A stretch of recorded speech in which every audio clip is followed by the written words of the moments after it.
My name is Leroy. About 4 years ago, there was a guy who was a teacher in China.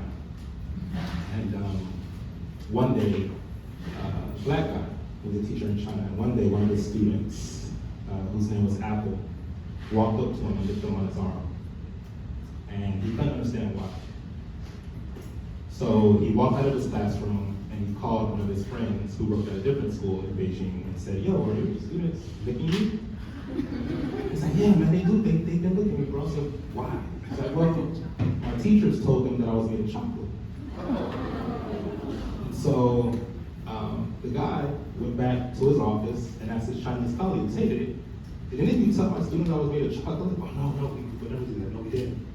Turns out, the parents of the child, told her that their teacher was made of chocolate, that she kept crying every time she came into his class. And so he went home and he sat and he just contemplated that experience. And so he reached out to a few other friends who were living in Beijing at the time. It was a huge black community, and they all had very similar experiences. And so he tried to figure out, how can I address this in the most meaningful way possible? And so he formed a creative brand called Black Gin.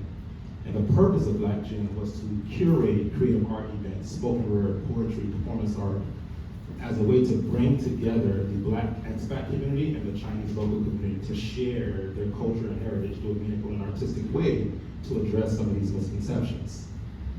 So that sort of took off, right? They ran that brand for about 2 years, organizing events in Beijing and Shanghai.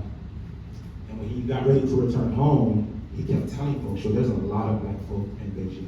The community is vibrant and it's beautiful." No one believed him. So he started a podcast where he would go around the world and he would interview black people that were living in Russia, Thailand, Vietnam, to tell their stories as a way to, one, inspire more black people to travel and see the world, but also to erase and address some of these misconceptions about black people that the greater world has, because they have such limited exposure to black people, particularly black Americans. So the podcast took off. It was received very well. And folks kept asking, we need more resources, we need more information, we need more of this. And so he decided to create a magazine called The Buddy Pass, where specifically to address the concerns and scenarios of black millennial travelers, but also to provide tips and resources on how more black people can get out there and see the world, identify some of these business opportunities that exist out there, identify some of these social and economic and cultural opportunities that exist out in the greater world. And so that guy, if you haven't guessed, is me. I was raped by one of my Chinese students. And to this day, I love sharing that story because most people say, "Oh, how dare she?" Well, one of the things about entrepreneurship is identifying a problem and how you address that problem. And I very well could have packed up my bags and left China and said, "They out here licking people. I'm not doing this." I'm not doing it. But no, right? I didn't want that. And I didn't want black people who go abroad and maybe have similar experiences to just pack up and leave, because there's so much value to traveling and seeing the world.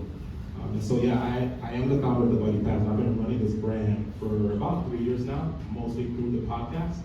But we've since launched a magazine, and it's been received very well. I have the first issue here, and I'll pass it around. It's one for each side. I don't have a lot of issues, so I apologize.